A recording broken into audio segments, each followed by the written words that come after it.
Robots are being developed everywhere, but getting robots to work well in the real world is still a big challenge. That's why competitions are so important.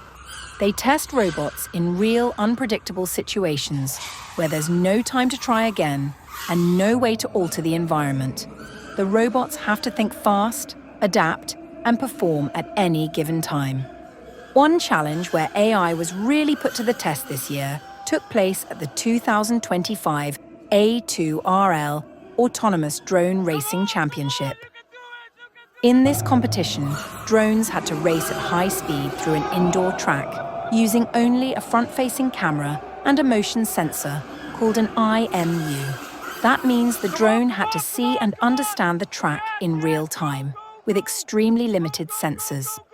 The drone from TUDelft not only won the main event, flying with peak speeds of 95.8 kilometers per hour through 22 small indoor gates, but it also faced off against 3 of the world's best human drone pilots.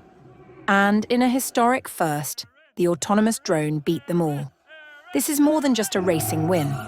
The smart, lightweight AI that powered the drone could help all kinds of future robots, making them faster, more efficient, and better at handling the real world.